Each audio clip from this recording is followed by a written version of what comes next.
Welcome to the Wed Pro Podcast, the show for wedding professionals and business owners. Each month, we bring you top industry experts, business chat, and hints and tips to grow your business. I'm Katie. And I'm Roxy. Welcome to the Wed Pro Podcast.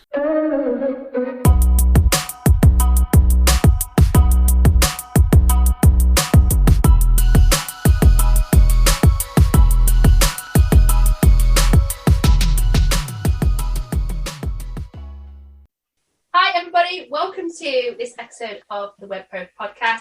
Really great to have you here, and today we've got a super episode for you. Thanks for joining us. So we're going to be talking about a really interesting subject. We spoke inside of our community. For those of you that are inside of our community, I've been floating this idea around for a couple of weeks now in terms of like business motion versus action.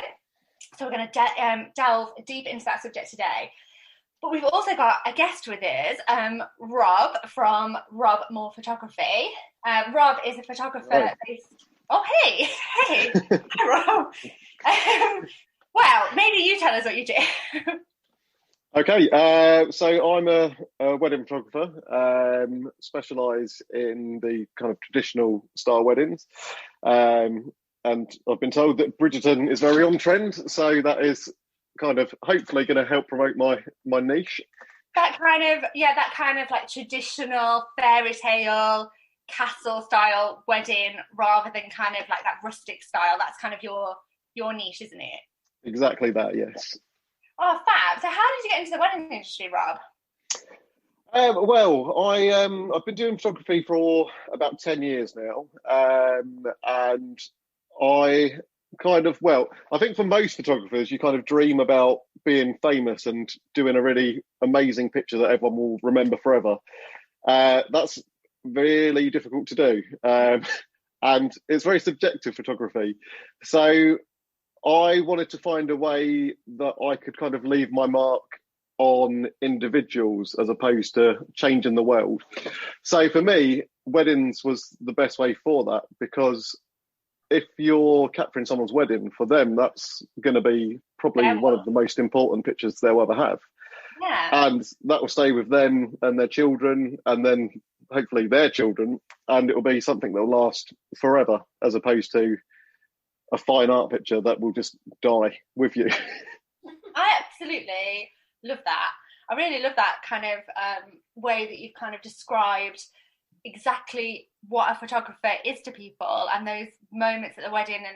And I know, Roxy, you've got photos of your wedding all over your house. Everywhere. But also it's nice as well, like when it comes up to your wedding anniversary and you share pictures of your wedding, that I was a guest at your wedding, I get to share those moments again and those memories again. Exactly.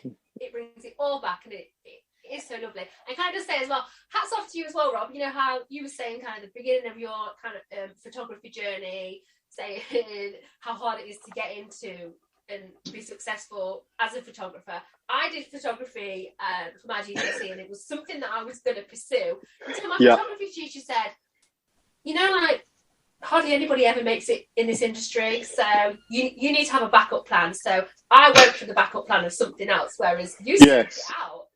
Yeah, well, this is it. This is, the thing you see, this is one of the problems of social media, is you see how many photographers there are. Yeah. And it's very kind of cutthroat in a sense on Facebook anyway. Where you'll have literally 50,000 wedding photographers all applying to one client. So I can understand. And when I started this, that's exactly my mindset. I believed that it was going to be impossible because there is more photographers than clients, and I am now the 50,001 photographer. You hit the nail on the head there, like in terms of, you know, perhaps prior to social media, you had kind of your own network of people, and you might know one other photographer, and then boom, the internet's there. And it is natural to sit and start comparing yourself, isn't it? And thinking, oh, that person's been in business 10 years longer than I have. That person's got more experience or has won that award. And it is very easy to kind of get yourself into that kind of mind space, isn't it? When like we consume so much of our life through social media and Yeah. our outside thoughts. And I was actually listening to a podcast this morning that was saying that, you know, we as individuals and as humans should actually make time for more of our thoughts. So in the example that they were saying on the podcast was that you go into a coffee shop now compared to kind of 10 years ago. 10 years ago, you might have walked into a coffee shop, there might have been a line in front of you, maybe you walked into somebody you knew, you'd have a little chat, you'd get into the line, and then you would kind of be alone with your thoughts. Now, when you walk into a coffee shop, everybody is kind of checking their emails, replying to an email, replying to something on social media, looking on Instagram, watching a video on TikTok, and consuming content all of the time. Even if it's good content, and there's loads and loads of good content out there, we're not actually allowing our thoughts and our brains to find like your ideas and to kind of nourish your ideas forward. And I was like, oh, that is so true and so interesting. And we speak about like social media switch offs a little bit, don't we, Roxy? And we're saying like, you know, let's get your social media scheduled for your business. Go in and do what you want to do for your business in terms of connecting with clients, and then switch off and go and be with your family and put some rubbish on. Yes, well, on that, that's something I've done the last 3 weeks. I've made a very, very conscious effort to kind of get off social media, because I got basically triggered by my phone. I've got an iPhone, as does most of the world, and obviously once a week it says your screen time, doesn't it? Oh, I've turned that off because I know I turned that off too. Yes, so my screen time was like 10 hours a day, which is a lot, but in my head I justified it because, well, I need to be on Facebook because that's where all the clients are, and if I'm not on Facebook every second of every day, I might miss that person that is going to need my photography. I think that's going to resonate with a lot of people listening. I've definitely been in that position where I've got the laptop out at 10 o'clock at night. I've even woken up from dreams thinking, oh, I've not replied to that email. And it can feel a bit strange when you kind of step back and think, isn't it? Like, this isn't right, you know. No. Yeah. When I'm putting busy, kind of boundaries in place. When I'm busy kind of doing that, it almost feels like I'm busy doing something that's like really, really important. But an example of this for me is actually just recently, because we've had a couple of crazy weeks. I've been cramming like working, social media. Just so you all know, whilst we're talking, Rob has his little one wandering around. So hello there, little one. Oh, she's off again. Work-life balance is great, right? Yes, well, this is it. But I've been guilty of, and my little girl told me off. She said, "Mummy, why were you not watching me at my swimming lesson? You was on your phone." And I was justifying myself to her, and then I thought, "Oh no, this is got to stop." Yes, well, and you're right. This is the exact same thing happened to me. So my wife, who puts up with a lot of stuff, she was the one that, well, constantly calls me out on it. So obviously it's so easy just to have your phone when you're eating, when you're watching TV, when you're everywhere. So I've now officially put time limits on Facebook and Instagram and the news. Why do I want to be on the news? The news is horrible. There's nothing good in the news. So that's 15 minutes, because otherwise you can just sit scrolling on the news forever. Yeah. Facebook, Instagram, I've got an hour on there, and what I'm finding with that is when I'm on there, I'm doing stuff that I need to do rather than just mindlessly watching videos of cats and stuff. I'm actually being responsible with my time on there. So if I am on there, it's just quickly checking in all the groups that I'm in. Instagram, I'm not just scrolling through it, I'm just interacting with the people that are interacting with me. Yeah. Likewise, I've got my all my social media set up at the start of the month, so I'm not posting anything. So it was just mindless scrolling for no reason, because once you've set it up, that's it. It can be not good for you. Like me personally, it's really not good for my mental health. I like suffer with a little bit of, well, not a little bit, a lot of anxiety, and that Yes. I have to be strict with that, or else that fuels it a lot. I think Yes. sometimes as well it's comparison, isn't it? A lot of it, yes, you said, mindlessly scrolling and kind of getting sucked into the, oh, there's a squirrel, void. That's what I like to call it. But then the other side of it is actually, there's a fine line. Like when you're starting a business, of course you need to know about your competitors. Like you want to know about your competitors. You want to know, is there a space for my idea in the market? You want to validify, okay, if they're doing that, there's no reason why I can't do that too. And you want to go and do your research, absolutely. But social media is very savvy. So when you look at particular things, and let's say you're looking at a lot of your competitors, social media says, oh, you're interested in seeing more from those competitors. And actually, once you've kind of done your research and you're kind of comfortable with what you're doing, you want to get back in your lane, don't you? And you want to get back in your lane and concentrate on your client and your story, especially if some of the people, it's like imposter syndrome or whatever coming up. They could have been in business 20 years. You don't know their backstory. They might have had a huge cash injection. They might, you don't know anything about what you see on social media. And what business ever posts the bad? Exactly. In their business? It just doesn't happen. No, you're absolutely right. There's interestingly, I was talking to another photographer that I met on, I think it was through the hub, and I was following her on Instagram. And I was like, I'd love to work for you one day because I love your pictures, your style, and everything you're doing. It's great, and I'd like to shadow you just to kind of see what you're doing. And then it turned out that she had started her business the same time as me, and I think she'd only got about 3 or 4 bookings. I was like, but you're so good. How have you only got that many bookings planned in? So you're right about perceptions. And again, with Instagram, I've turned off all the numbers on the likes because I'm just seeing how many people are getting likes and then comparing it. But then I don't want to compromise on the style of photography that I want to do, because otherwise I'm not going to be doing what I want to do, which was the whole point of starting a business. And we all fall into these kinds of little traps, don't we? Of taking clients on that aren't quite right for our business and having to kind of stay really focused and, thinking about that kind of end goal. Which leads us nicely into kind of motion, this kind of theory about motion and action, actually. It would be interesting to know, Rob, how do you set your goals in your business? Talk me through it. So,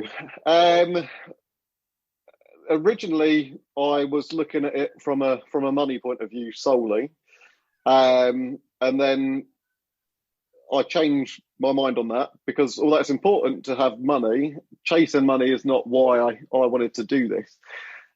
So the main thing for me was bookings, networking, and just growing my brand so there's more awareness. So my kind of main KPIs were bookings that I had got, shadowing with other photographers. So there's now, as of this morning, 2 photographers that I'll be working with locally.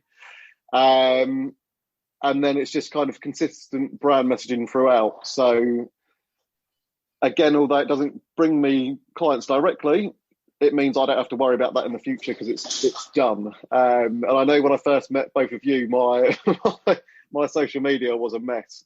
So obviously my Facebook was always, you said, football photography. My website was the wrong address on my Instagram. My Instagram was travel pictures. It was also a travel account, so that went. The website was not great. So now I've got a consistent brand. I'll be updating the website again for a final time this year and then leaving it. It's more focusing on having those other eyes on it, though, isn't it? And yes, you want to get your work out there. You've done some, like you said, you did some amazing like corporate work and photography work and football photography, and it's like, oh, look at the quality of these images, but that can sometimes leave your brand like a bit muddled. Yes. And it wasn't appealing to your kind of target market and the direction you're going in your photography business. No. So that's looking really great now that it's kind of all kind of aligning a little bit better. And this was only a couple of months ago, wasn't it? Yeah, so it would have been November when we had our first conversation. It was, wasn't it? I've got a question about something that you've just said about the shift in your mindset when it came to goal setting. Was that a struggle for you internally to think, oh, I'm not going after, I'm not chasing that next booking, or that next invoice being paid? Was it difficult? Or was it a eureka moment? Yes, it was more, as you said, a eureka moment, really, because when you focus on doing it just for the money, you kind of find yourself, this is the problem I had with just hustling on Facebook. I was on Facebook all these hours in competitions with 50,000 other photographers in a race to the bottom. And then I'd be in a situation where I'd be doing a main photographer at a wedding for a whole day for like £200. Yeah, and also there's nothing making you stand out when you do that. Like, no, there's no relationship with your brand. That client knows nothing about you at all.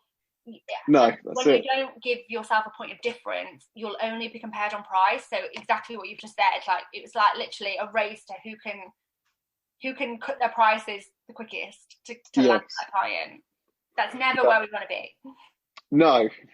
So that's why, in terms of my marketing, my money for my marketing budget now is pretty much solely on wedding fairs, because again, I had such a terrible customer journey. It was so complicated for customers. So I would try and get someone on Facebook to go to my website, to look at my gallery, to send me an email for me to reply, to get a meeting with them. Yeah. I'm like, what? I'm making 10 steps for someone when I could just go to a wedding fair, they meet me, and that is it. And then from there, we can have a proper consultation and work out where we want to go from there. And they are choosing me for me. They're not choosing me because I am £100 for a day. Because I can guarantee the people that you're finding in them groups aren't even going to look at your website. They're just going to be like, all right, well, you're available and you're cheap. Yeah, this makes me feel so nervous. I research everything. I research, like, when I book a gardener, I'm like, opposite of that. I'm like, right, I want to look at all your testimonials. When I go on holiday, I am awful. I'll live on TripAdvisor, and even the booking, I will read all of the reviews until I go. I'm so like research savvy. I want to know everything about the people I kind of do work with. We kind of touched on some motion stuff that you did there in terms of kind of your branding and stuff, but what's really great is that you like took some action on those things.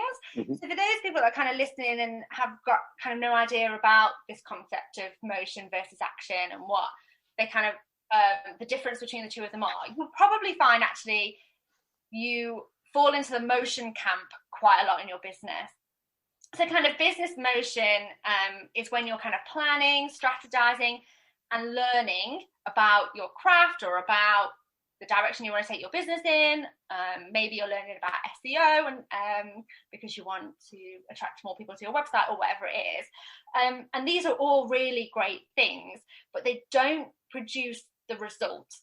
What produces the result is the action. And what's really important is that the action is the type of behavior that delivers an outcome for you. So that delivers that booking. So without the motion, we don't get the action. But quite a lot of businesses miss out the action part. So like some kind of ideas that you kind of touched on in terms of like your branding, when you decided, right, I'm going to make a direction of your branding, you could have spent ages kind of thinking, right, what do I need to change? I need to change my website. I need to change. And you could write out a big list: website, maybe business name, logo, colours, whatever it is. Maybe you wanted to look at your ideal client again. And this all really feels great because it's all stuff that you do need to think about. But then the action part is then actually pressing go on it all and being like, right, my website is done. That's the part for the action. Or kind of like writing blog posts, Roxy, and kind of coming up with ideas for blogs.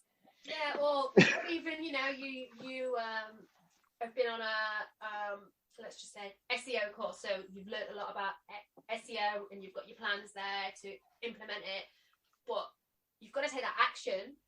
Yeah, how many courses has anyone ever done in their life, and then they've actually or listen to our podcast even, and then not gone and implemented something from the action set, but you kind of feel been recommended a book or two, so you've sat and you've read them, that's fantastic, you've got all this knowledge, but without that action, like, there is no point of no, you're completely right about that.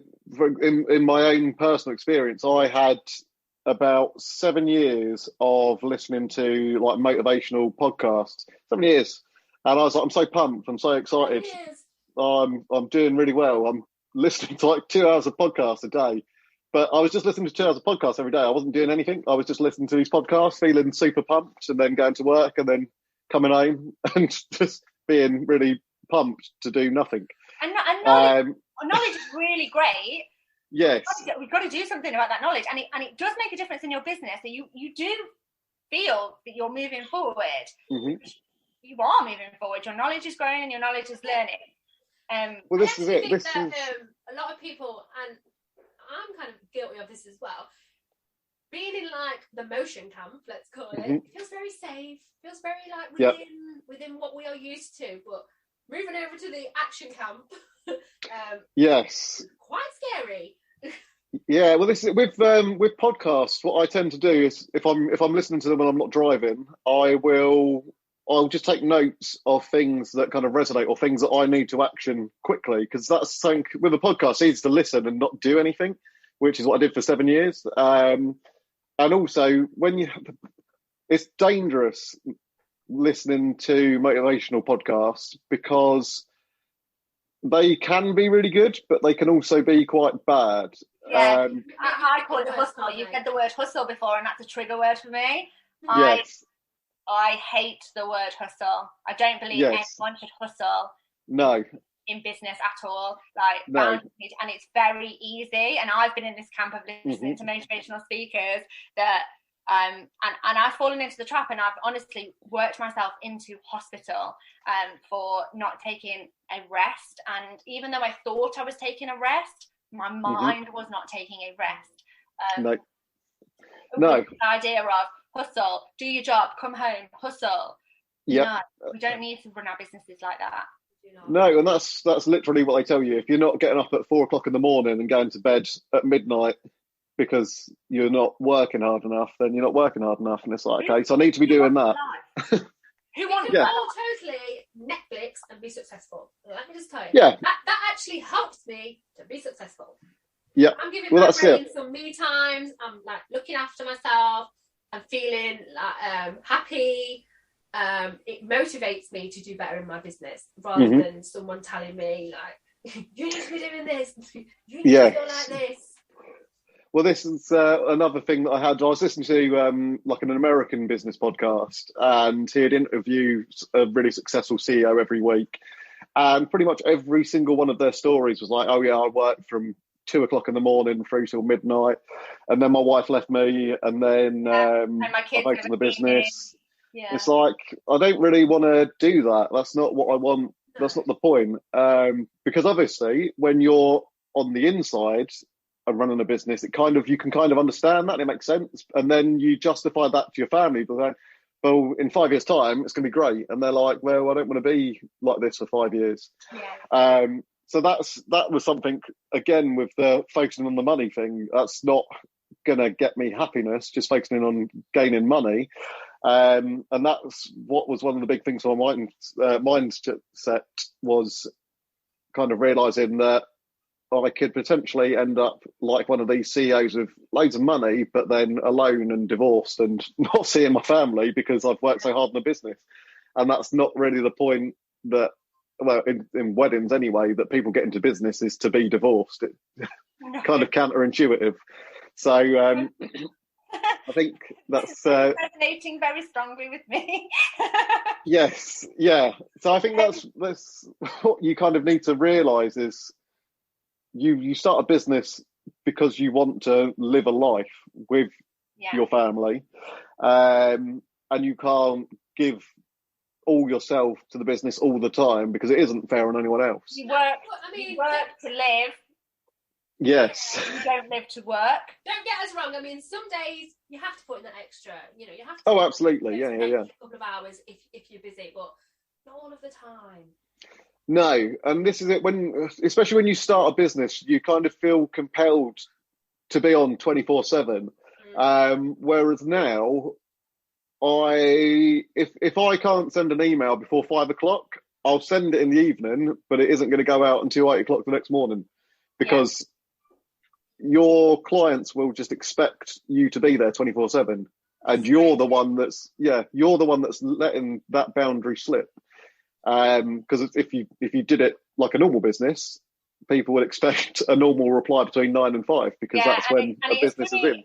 It's funny, actually. I don't know why it is in the wedding world, because I don't experience it anywhere else. I don't expect to be able to go in, you know, when the pharmacy is shut, and I just realise, like, I'm not going to get my medicine until the morning. I think I know exactly why it is, because it's that, you know, brides feel like, because they're planning their wedding 24/7, that means I think as well, like, a lot of them obviously have full-time jobs, and they come home and they sit and plan in the evening. And that's kind of, you know, how it is. And at weekends, and, you know, at weekends we're working too. You know, we're working at wedding fairs and at weddings. They get tunnel vision, don't they? And that's absolutely fine. But if you've got those boundaries in place and you're setting that expectation, then they're quite aware, like, oh, okay, like. And they're happy to wait. They are happy to wait. They don't want to. Well, this is it. This is what we forget about emails. An email isn't an instant message. You when you send an email, you don't expect the reply to come straight away. That's the wonderful thing about email is an email is like a letter. You send a letter, it's not going to get to someone else's house straight away, is it? So I think as a business, you need to kind of step back and treat an email for what it is. It's a reply when you're ready, and in business hours, not 24/7. Do you think there is a myth within the industry for businesses that think, if I don't reply right now, I'm going to lose this client? Yes, yeah. That's not the case. Well, no, and that's it. And this is one of the things I've come to realise is, if that client is going to be like that, is that the client you want to be working with? Because especially in my point of view, as a photographer, I am going to be with that person for 9-10 hours on the most stressful day of their life. If they're going to be demanding from the start. If this is how you do this at the beginning of your business, when they're just kind of at their inquiry stage, they're not even kind of probably in book now mode, they're probably in book later mode, they're still doing research, they're still probably chatting to 2 or 3 suppliers, kind of arranging their finances, that sort of thing at the moment. And if that's how you're going to start your journey with them, and the expectation with that client, as it gets closer and closer to the wedding, and they've got appointments, dress fittings, hair appointments, kind of everything going on, the contact is going to be more and more and more and more from that couple. And yes, this is, you're booking weddings kind of the future. So in 10 months, 12 months, 18 months, are these the couples that you want to be working with? Because that's what's happening for the money that you take today. Like, that's what's happening. Roxy, you touched on a point that you said before, like about how being comfortable in motion. Like, actually, it's quite a comfortable space, and I wanted to touch back on that as well. I think it's because it's only with action that we run the risk of failure. Actually, by putting it out there, we kind of. She agrees too. That's where we kind of get that risk of failure from. Like, if I go to a gym, for example, which is never going to happen, kind of not a gym kind of person, and I ask about getting a personal trainer, I kind of feel, I feel good. I've been to the gym today. I want to get fit. I've spoken to a personal trainer. But actually, I'm not going to start shifting weight until I get down and squat. That's the part, like, where the magic kind of happens. If I send 20 emails to people, or I reach out from people at a wedding fair, I'm going to feel great at the end of the wedding. At the end of the day, I'm going to feel like I've achieved loads. But if I haven't asked for the sale in any of them, you know, it's kind of, that action part, and asking for the sale, that's scary. Yep, absolutely. You've got the potential to get rejected. That is like difficult stuff, isn't it? Difficult stuff. Mm-hmm. We all get rejected in business sometimes, and it's not the most easy thing to kind of pick yourself back up from. No, you're completely right. I think the thing is that we do take it very personally, because obviously with businesses under our own name, we consider it as kind of a personal attack if they don't choose us, which is completely wrong. Because obviously for a wedding, the client is as individual as you are as a business. So rather than focusing on how many people say no, you should be kind of grateful for the ones that say yes, because they want you for you, not for your price or because it's convenient or because you're there. And when those clients say no, that weren't right for your business, you are making room for somebody. Mm-hmm. It's absolutely right.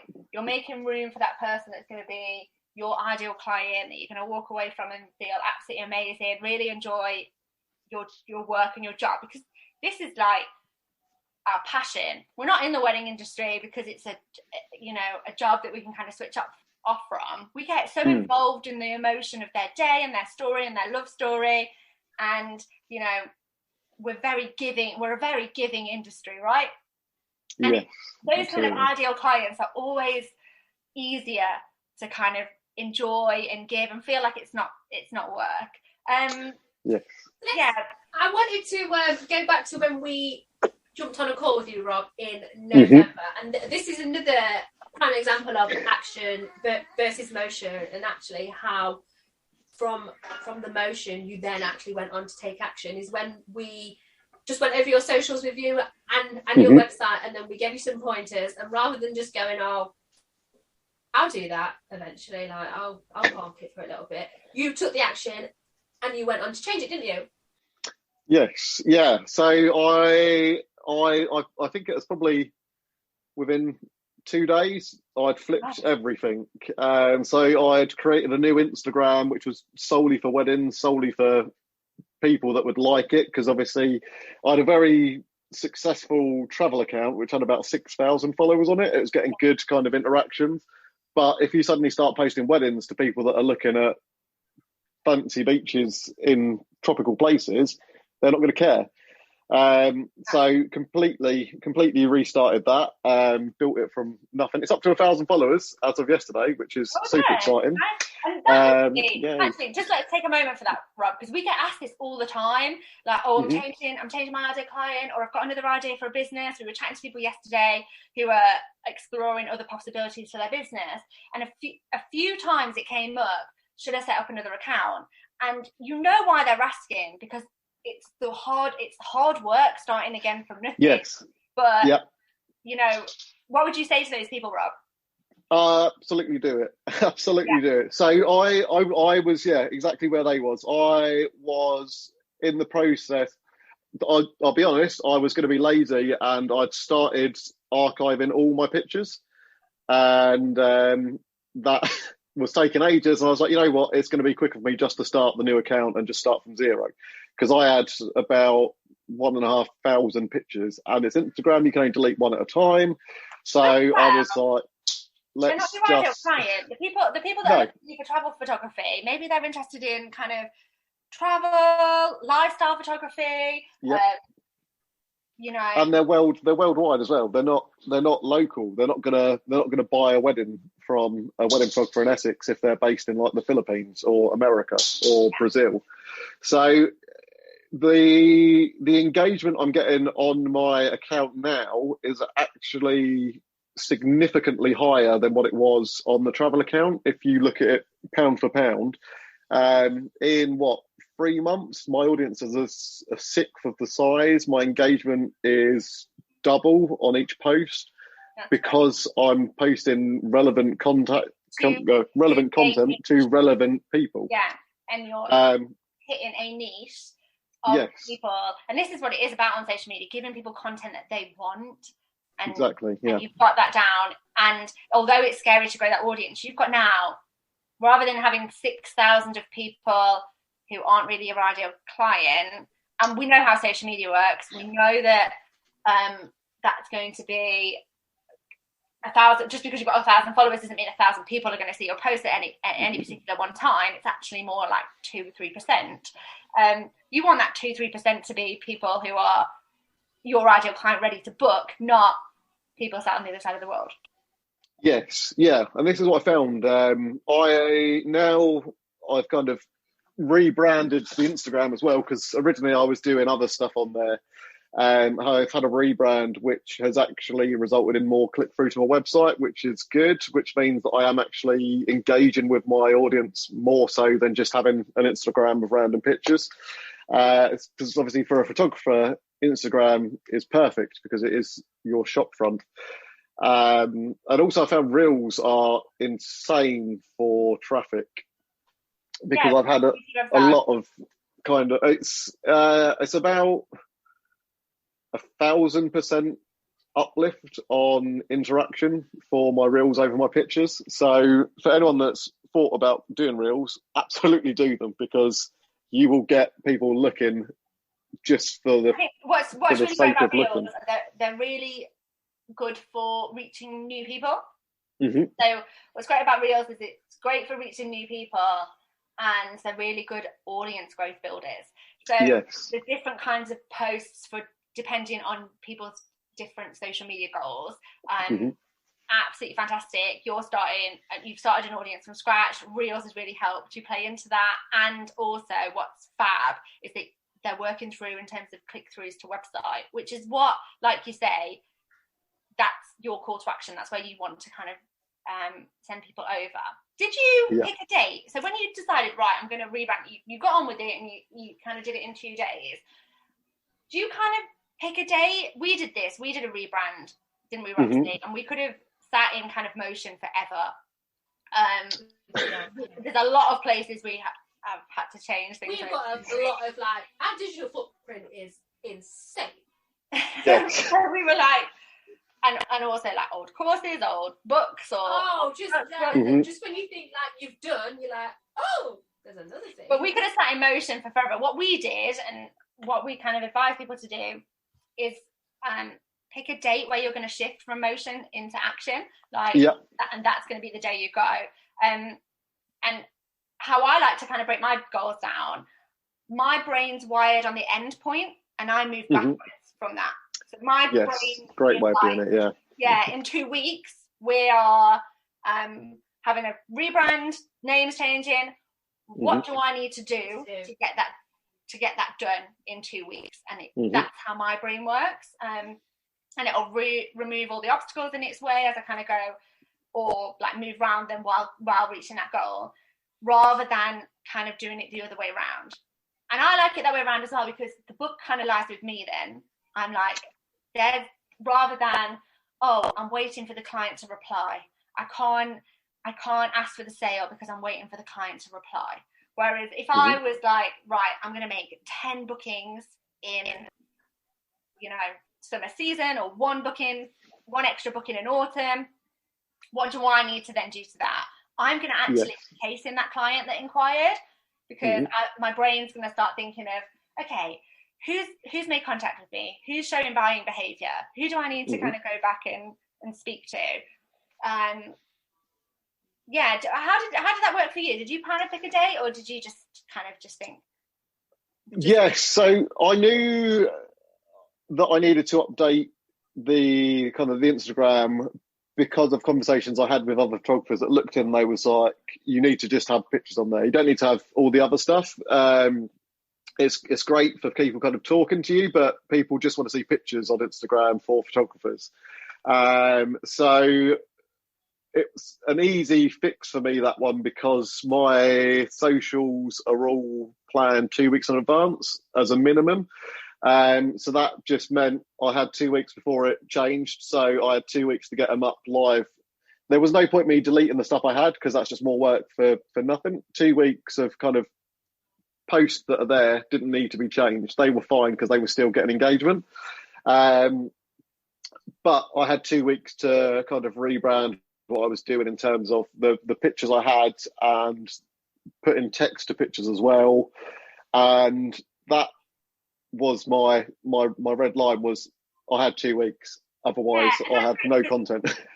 Because actually, you can spend forever kind of in the planning stage, and then that kind of end part, you can continue to kind of delay that as long as you want to. Yes. You work for yourself, you pick when you want to, you want to rebrand, or you want to appeal to a different client, or you want to go back and look at your ideal client avatar. No one's telling you what to do or when to do it. You're your own boss. This happened with us. I had on my vision board, I wanted to write a book, and that's something I wanted to achieve in 2020. And that does require some planning up front, and which is motion, and also like plenty of action to complete bits of it, like writing a chapter, a chapter at a time, going away researching, sending it off for people to kind of read, all of that sort of stuff. But the actual launch itself, you can continue to kind of put that off for forever, as to when you're actually going to put it out there.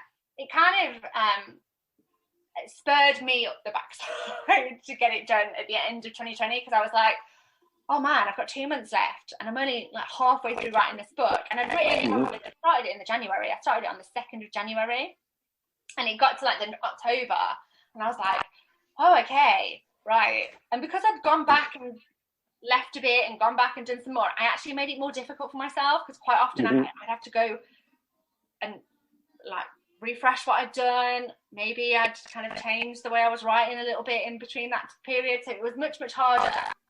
But then when I kind of said, wow, like I've got 2 months to get this completed, it was like, boom, I sat and I wrote it in 3 days. Yes. And out it went. How good did that feel when that was finally done? Like, yeah, good. What we do as well, don't we? And we do this in our course, and our courses a lot. Is that we tell people things are coming before we've even made them. Yeah. Or we tell people we're going to rebrand before we even know that we're rebranding, because we've put it out there then. So we've put it out. Yes. And then, man, now we better make it happen. That's it. That's what I've been doing. So I've got a personal blog that I've started on my website now, which goes along with obviously my Content Club blog, which is a game changer, because there's a lot of web stuff I didn't know. Turns out. Yeah. So I feel like I'm for those of you that don't know Content Club, so Content Club is where, like, Rob's one of our students in Content Club. You get to access kind of blogs, don't you, social media posts and lead magnets, etc., to kind of plug and play into your business. Yeah, like I feel like I'm like some sort of wedding guru now, like, because when I sit and watch things, I actually bore everybody in my personal life, because I'm like, oh, like, did you know that this catering trend is going to be hot in like 6 months' time? Or I'll be researching like bridal fashion week and like taking inspo from blogs that we're going to write. You know, like the trends, what are coming, the themes, just everything. Wedding. So tell us about your other blog. Tell us, this is exciting. Great. So basically, the other blog was, I wanted to make my business more personal, really, because obviously I want people to choose me because of me. I don't want them to choose me because I'm cheap or available, as I've said. The point of the business was I would get to do a job that I love doing for people that love what I'm doing. If people are only booking you because you're cheap, that's not sustainable. Like, what happens when you don't want to be cheap anymore? What happens when now you turn around and you've got 10 years experience behind your belt, and you don't have 20 years experience, 30 years experience? Yes. Where's it going to end? Yeah, exactly. So that's why I thought I'd write a blog which made me more of a person to my clients, but also more accountable to me and also to my family. Because I'd rather kind of talk about stuff that I'm doing as opposed to just wedding stuff all the time. So now I make myself accountable to actually spend time with my family, to go out with my wife, take her out, because I realised that for 5 months of the business, I'd just been doing the business, and we hadn't actually been anywhere pretty much since we got married. We got married, and then I went straight to work, and that was it. So I was like, right, stop. We need to do something. We need to actually go out and spend some time together. I think a lot of people can find that relatable, not just in business, but even in, I say this to my partner, quite often we'll talk kids. And I'm like, when the kids grow up, we need to have things outside of the kids that we have in common and that we love to do together and stuff. And we're, people know that we're a blended family, so my children go and see their dad. And so I get this period of time with my partner, so I realise I'm quite lucky, but I took the lessons that, life gives us lessons in weird places. Yes. But I took the lessons that happened in my marriage that didn't work out, in terms of not just my side, his side, both of us. And for this relationship, it was very much like, okay, we're people, and actually spending time together. That's the foundations of when you're busy and when crap hits the fan and things are tough. Yes. Having those foundations, because you put your family first. What's going to keep you all together? Keep your business strong. Keep you strong. So, no, absolutely, yeah. I love that you've admitted that, Rob. It's really refreshing to hear. Yeah, well, the reason that I want to kind of do this now is that I don't want to end up being on a podcast talking about how my marriage failed because of how good my business was. It's kind of better to realise that in advance of that happening, so I can say I've had a great marriage, I've got a great family, and I've got a great business, and that's what I'm doing it all for. And this is great. I think there's this. That's really great. That actually is another motion into action, actually, because the action is you've got to do these things with your family. Yep. Because you've got to write a blog about it now. So. Yes, exactly that, and that's why I do it. Well, it's not for the blog, obviously, not for the content, but it's so that I can actually kind of look back, because the thing is, we always forget that the internet is, once something's on the internet, it's there forever, and we are going to be the first generation in history where our entire life is documented forever. Because obviously our parents before that, you were born, you got a birth certificate, you get married, a marriage certificate, then you die. There might be a few pictures and that's it. Whereas for us, our kids and beyond will forever kind of see who he was. Yeah. So that kind of stamp you're going to leave on the internet is there forever. It's funny because even stuff years after you do it, my son came out of school one day. Actually, it was his friend came out of school one day, and he was like, "You're on the internet," and I was like, "What? Excuse me?" And he was like, "You're on the internet," and I was like, "Am I?" And they obviously, I don't know, for whatever reason, they sat in class that day and they were Googling their parents. It happens, everybody. I'm just putting it out there. Yeah, and they pulled something up that I'd done years and years ago. But yeah, like. It's strange, isn't it? It's a strange thought. Yes. Well, I was looking into. I was on Ancestry.com looking at what my family history, and you kind of. I got all the way back to like the 1500s. It was crazy how far it goes back, but all you get is like when people are born, when they die, who they're related to, and that's it. Yeah. And then you'll get our generation. Where there'll probably be like a link to your Facebook and your MySpace page when you're 13, and they're going to be like, yeah. So you might want to quickly run them there and delete your horrific MySpace page as a teenager. That I went through. Yeah. I reckon our future generations will think if it didn't happen on the internet, it never happened. Yeah. Well, this is what we keep telling people, don't we? So yeah, it's kind of this is why I kind of started the blog, was to you are leaving your legacy in what is online. Everything that you do online is what will be your life. This is your autobiography to an extent, because people will be able to see this. It's all on my website, so I'll link you over to it on there. We'll pop it all in the show notes. We will indeed. But yeah, it's I'm interested to know. Obviously, you've managed to put motion into action, and it's really kind of propelled your business over the last, how many months did you say it was? 5, 6 months now. Yeah. So, have you got any advice for others who are thinking, right, I want to do what he's done. I want a bit of that. So what can people do? Oh, lots. So there's lots of things that I can tell people not to do, because I've done them all. But I think for me, organisation and discipline are the two biggest things I've learned from the business side. So when I started off, I had a little wall of post-it notes, which then became a little whiteboard, and now the whiteboard is not fitting everything in. So now I've got a ridiculously large Excel spreadsheet with everything on it. And on there, I give myself deadlines for, obviously, you've got all your couples and all like the journey of all the things you have to do with them, but also all the other things that you have to do as well. And they've all got dates for deadlines that I have to do. And that just makes me do them so I don't end up having 100 things to do on one day, or more importantly, when I'm supposed to be with my family. Because obviously, let's have a look.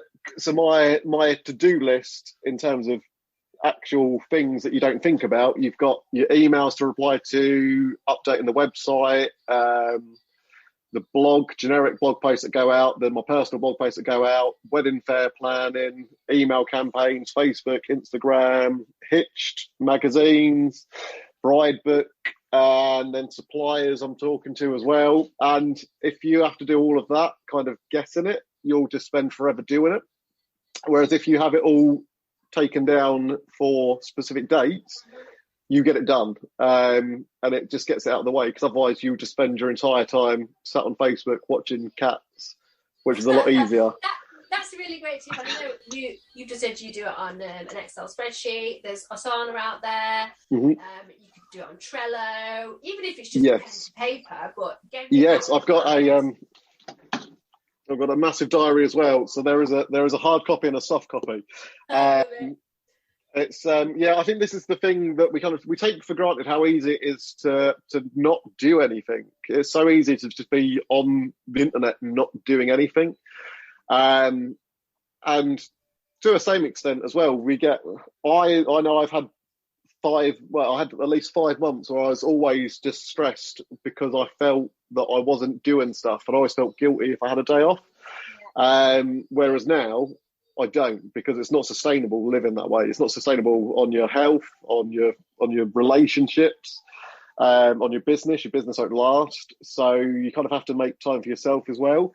And if you have a day off, it's not going to be the end of your business. Your business isn't suddenly going to fold because you took a day off. Your clients won't begrudge that, because they're not going to be working 7 days a week, 24 hours a day, are they? No, absolutely. And if they are annoyed, then that's probably not the best client for you, unless you enjoy that kind of interaction. Enjoy that stress in your life. But I think the important thing is to find the way that best kind of drives actual business for you. So for me, I was really scared about doing wedding fairs. I didn't want to do them because obviously that's it. You're out there, you're face to face with people, and you'll find out if they like you as a person. But when I had a business meeting about my brand, my whole point was to bring people to me, because I said it was through me that they would want to choose me. Yeah. But I was sending them on this weird journey to go all around the internet to get to me last.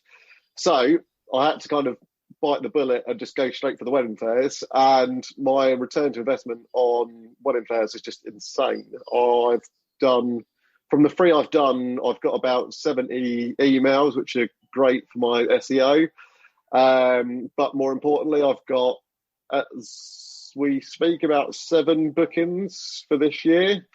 But I've also networked with loads of suppliers, and that is probably more important, is building that network up around you.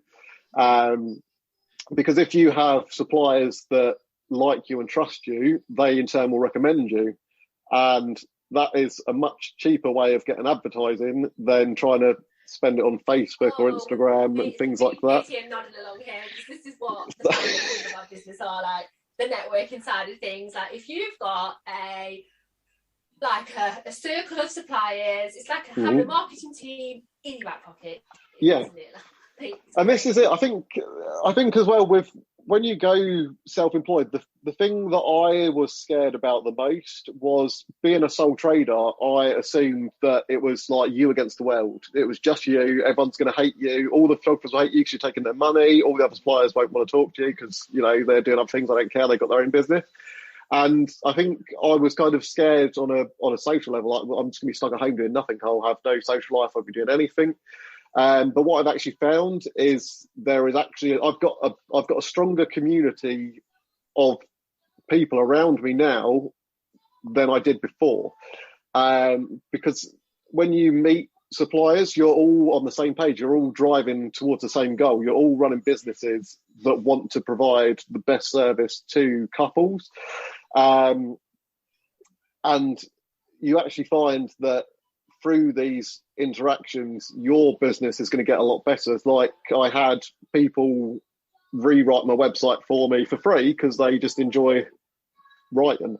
I'm awful at writing. I'm terrible. My website's rubbish. It's all about collaborating and not just on weddings, like you say. And networking happens day to day in your life anyway without you even thinking about it.